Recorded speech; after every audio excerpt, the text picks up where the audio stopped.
Good morning everyone. स्वागत है आप सभी का अपना मिशन की ऑनलाइन क्लासेस में। और हम जैसा कि हमारी बात हो रही थी राजस्थान आर्ट एंड कल्चर में, राजस्थान के प्रमुख लोक देवताओं के ऊपर और राजस्थान के लगभग लोक देवताओं के ऊपर हमने बात कर ली थी। आज के सेशन में जो है वो हम लगभग हमारा ये टॉपिक जो है कंप्लीट कर देने का प्रयास करेंगे। तो इसी क्रम को आगे बढ़ाते हैं। हमारे लोक देवता जो टॉपिक चल रहा था और उसी लोक देवता में आज एक और लोक देवता की बात करते हैं और जिनका नाम आता है वीर कल्ला राठौड़। क्या नाम आता है? वीर कल्ला राठौड़। ठीक है। वीर कल्ला राठौड़ की जब हम बात करते हैं तो पहले इनकी सामान्य जानकारियां हम प्राप्त कर लेते हैं कि वीर कल्ला राठौड़ का जो जन्म होता है वो जन्म होता है 1544 ईस्वी में। और कहां पर होता है? तो एक सामियाना गांव है जालोर का। कहां पर? सामियाना जालोर में। ठीक है। तो मैंने आपको बताया वीर कल्लाजी राठौड़ का जो जन्म है वो 1544 ईस्वी में जालोर के सामियाना गांव में होता है। साथ ही मैं आपको एक एडिशनल रूप से एक जानकारी साझा कर दूं कि इसी समय में यानी 1544 ईस्वी में ही एक और घटना होती है। राजस्थान इतिहास की महत्वपूर्ण घटना है, वो है गिरी सुमेल का युद्ध। किस किस के मध्य हुआ था तो वो भी आप ध्यान रखेंगे। जोधपुर के शासक राव मालदेव के और दिल्ली के शेरशाह सूरी के मध्य ये युद्ध होता है। कौन सा युद्ध? गिरी सुमेल का युद्ध। दूसरी चीज आप ध्यान रखना, एक चीज और एडिशनल रूप से मैं आपको बता दूं कि जो अधीनस्थ बोर्ड है, अधीनस्थ बोर्ड फैक्चुअल डेट पूछता है आपका, यानी कि वो कुछ जो तारीखें हैं आप ध्यान देना, पिछले प्रश्न पत्रों को उठाकर देखना।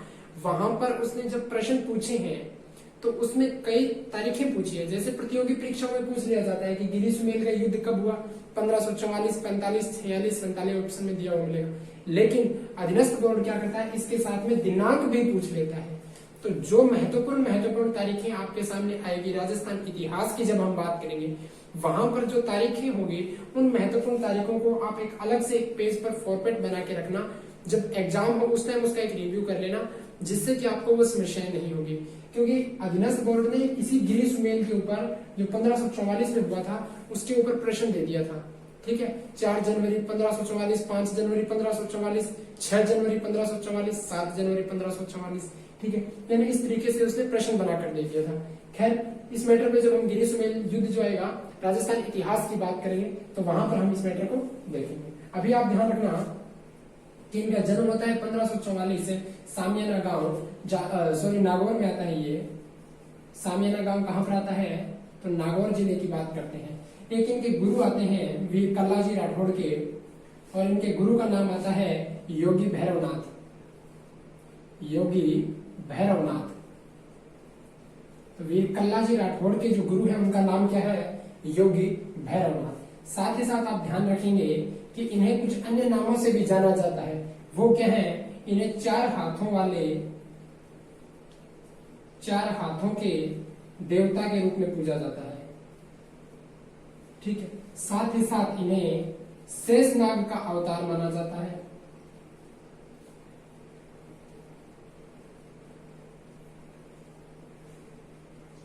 वीर कल्ला राठौड़ की जब बात करते हैं तो इन्होंने युद्ध करते हुए अपने कंधे के ऊपर जो फत्ता तोड़ आते हैं उनको इन्होंने कंधे पर बैठाकर युद्ध किया, और इसी वजह से इन्हें क्या कहा? 4 हाथों वाले लोक देवता। किसे? वीर कल्लाजी राठौड़ को।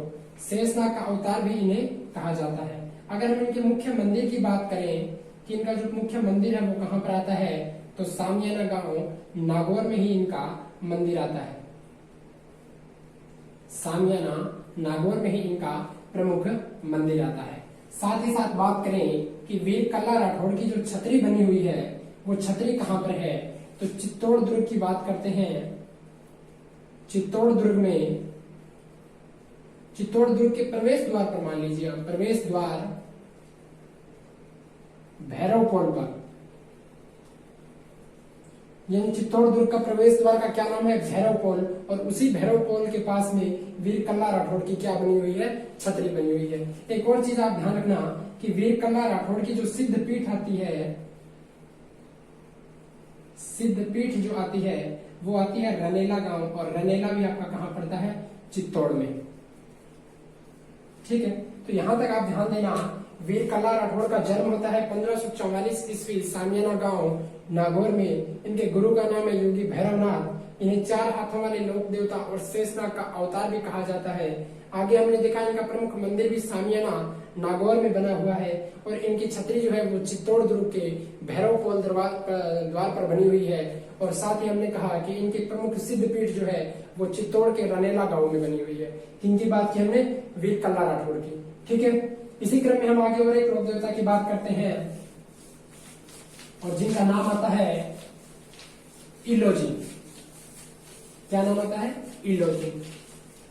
जब इलोजी की बात करते हैं तो हम यूं कहें कि ये होलिका के होने वाले पति थे। कौन? इलोजी। ठीक है, तो मैंने आपको बताया कि होलिका के होने वाले पति थे, यानी इनकी शादी नहीं हुई थी लेकिन होने वाली थी, होने वाले पति थे। दूसरी चीज क्या है इनके लिए प्रमुख कि इन्हें छेड़छाड़ के लोक देवता के रूप में पूजा जाता है। छेड़छाड़ के लोक देवता के रूप में पूजा जाता है किन्हें? तो इलोजी को। ठीक है, दूसरी चीज आप ध्यान रखना, इलोजी की एक सवारी निकाली जाती है जो कहां पर निकाली जाती है या कहां की प्रसिद्ध है, तो आप ध्यान रखेंगे बाड़मेर की। कहां की? बाड़मेर जिले की हम बात करते हैं। ठीक है, साथ ही साथ इस सवारी की क्या खास बात है कि जब ये सवारी शुरुआत होती है इसकी तब तो खुशी के साथ होती है और जब इसका अंत होता है तो दुख के साथ, यानी इसका शुरुआत होती है हर्षोल्लास के साथ। तो मैं बता दूं कि सवारी की जो शुरुआत होती है वो हर्षोल्लास से होती है तथा अंत जो होता है वो करुणा में होता है। किसकी सवारी की बात कर रहे हैं हम? इलोजी की सवारी की बात कर रहे हैं। कहां पर निकाली जाती है? बाड़मेर में। इन्हें छेड़छाड़ के लोक देवता के रूप में पूजा जाता है। और ये कौन थे? तो जो होलिका के होने वाले पति हैं उनके रूप में इन्हें मान्यता प्राप्त है। ठीक है, इसके बाद में हम एक और लोक देवता की बात कर रहे हैं। एक दो छोटे छोटे लोक देवता बताए हैं, ज्यादा इनके बारे में जानकारी हमें नहीं ध्यान रखनी। ठीक है, तो चलिए इसी क्रम में आगे हम एक और लोक देवता को लेते हैं और जिनका नाम है खेतराजी। जिनका नाम क्या आता है? खेतराजी। खेतराजी का प्रमुख मंदिर अगर हमसे पूछा जाए कि इनका प्रमुख मंदिर कहां पर है, तो मंदिर आता है इनका सोनाना गांव। और सोनाना गांव कहां पर पड़ता है? तो पाली जिले की बात करते हैं। कहां पर मंदिर कहां पर आता है? सोनाना गांव, पाली। दूसरी बात क्या है इनकी खास बात क्या है कि जो हकलाकर बच्चे बोलते हैं, यानी जो बच्चे हकलाकर बोलते हैं, जैसे सही से बोल नहीं पाते, रुक रुक कर बोलते हैं, उन बच्चों को यहाँ पर बोला जाता है कि फेरी देने से वो ठीक हो जाते हैं। तो ध्यान देना कि हकलाकर बोलने वाले बच्चों का इलाज किया जाता है। यानी ऐसी मान्यता प्राप्त है कि यहाँ पर फेरी देने पर खेतराजी की सोनाना गांव पाली में जो हकलाकर बच्चे बोलते हैं वो ठीक हो जाते हैं और वो सही से बोलने लग जाते हैं। ठीक है, खेतराजी के बारे में बाद में हम बात करते हैं। एक और लोक देवता आते हैं जिनका नाम है आलम जी। जिनका नाम क्या है? आलम जी। और आलम जी के बारे में हमें ध्यान रखना है कि इनका प्रमुख मंदिर कहाँ पर है। तो इनका प्रमुख मंदिर आता है धोरीमना गांव है एक। कौन सा गांव? धोरीमना। और धोरीमना गांव आता है हमारा बाड़मेर जिले में। ठीक है, और धोरीमना को ही एक अन्य नाम से जाना जाता है। वो क्या है? तो आप ध्यान रखेंगे, घोड़ों का तीर्थ स्थल कहते हैं इसे। क्या कहते हैं? घोड़ों का तीर्थ स्थल कहते हैं। तो अगर हमसे पूछ लिया जाए कि घोड़ों का तीर्थ स्थल किसे कहते हैं, तो धोरीमना को। कहां पर है? बाड़मेर में। और यहाँ पर किस देवता का प्रमुख मंदिर है? तो आलम जी का प्रमुख मंदिर आता है यहाँ पर। ठीक है, खेतराजी की बात की, आलम जी की बात की। इससे पहले हमने वीर कल्ला जी राठौड़ की बात कर ली थी, इलोजी की बात कर ली। आगे और एक दो लोक देवताओं की बात करते हैं अभी हम। और इसी क्रम में हम देखते हैं मामादेव के बारे में। एक और लोक देवता है जिनका नाम है मामादेव।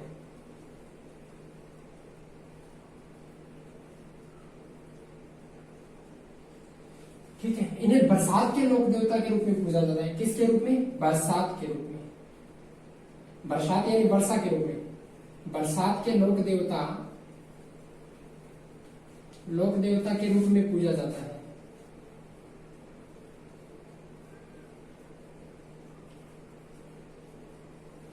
दूसरी चीज क्या खास बात है, पहली चीज तो आप ध्यान देना, इन्हें बरसात के लोक देवता के रूप में पूजा जाता है। दूसरी चीज क्या है कि इनके मंदिर जो होते हैं, इनके मंदिर नहीं होते बल्कि गांव के बाहर एक तोरण लगा दिया जाता है, वहां पर इनकी पूजा की जाती है। तो इस चीज को आप एडिशनल रूप से ध्यान रखेंगे कि इनके मंदिर नहीं होते, इनके मंदिर न होकर गांव के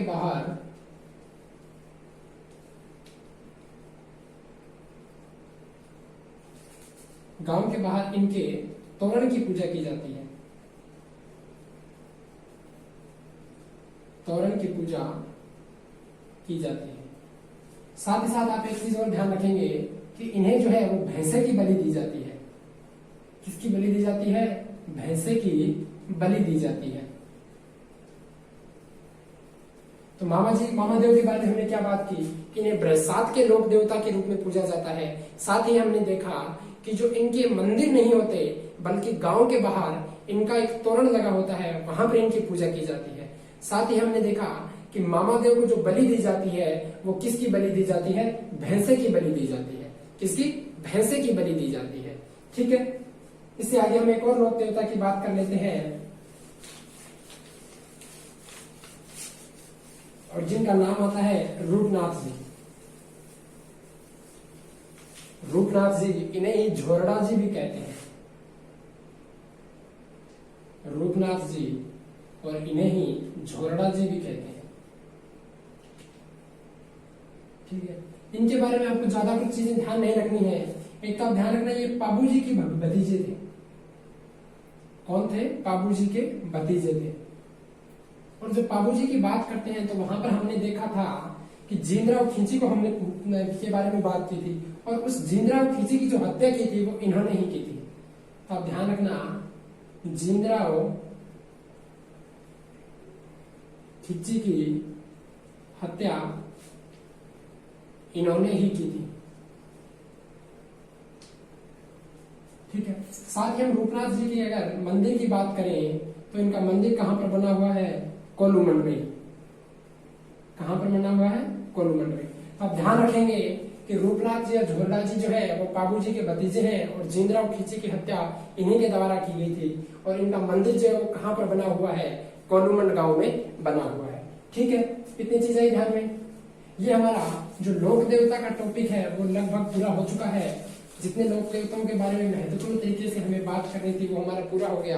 कल के सेशन में मैं आपको लिए लेके आऊंगा, एक सीरीज हम पढ़ेंगे जिसमें हम लोक देवता को देखेंगे। ठीक है, लोक देवता के नाम होंगे, जैसे यहाँ पर मान लीजिए गोगा जी का नाम दे दिया हमने, पाबू जी का दे दिया। ऐसे महत्वपूर्ण जो लोक देवता है उनकी सीरीज। इसके बाद में इनका जन्म कब हुआ, कहाँ हुआ, उससे भी प्रश्न पूछे जाते हैं। इनके माता पिता का क्या नाम था, वहां से भी प्रश्न पूछा जाता है। इनकी पत्नी का क्या नाम था, वहां से भी कई बार प्रश्न पूछ लिया जाता है।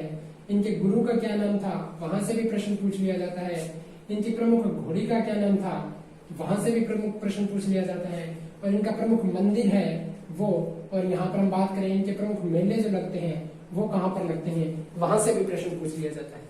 तो इस इंडेक्स के माध्यम से आपको एक सहायता मिल जाएगी। जैसे गोगा जी के जन्म की हम बात करेंगे, आ जाएगा हमारा। साथ में माता पिता की बात करेंगे, पत्नी की बात करेंगे, गुरु की बात करेंगे, घोड़ी की बात करेंगे। तो इससे क्या होगा, सब लोक देवताओं की अगर आपको घोड़ी याद करनी है तो एक ही क्रम में याद हो जाएंगी, अलग अलग जगह नहीं जाना पड़ेगा, जिससे आपको आसानी रहेगी थोड़ी। ठीक है, तो इस क्रम के बाद जो सीरीज है वो मैंने आपको पहले ही बताया था कि एक अलग से सेशन रखेंगे इसके लिए, जो कल की क्लास में हम बात करेंगे। ठीक है, तो आज हमारा लोक देवता का टॉपिक कंप्लीट हो गया। एक सेशन कल और रहेगा इसी के ऊपर, जो अभी मैंने बताया उसी फॉर्मेट पे मैं लेके आऊंगा, जो बेहद ही महत्वपूर्ण है। जो पीछे आपने पढ़ लिया उसका निचोड़ रहेगा वो। ठीक है, कुछ एक हो सकता है एक दो लोक देवता और भी ऐड हो जाए इसमें।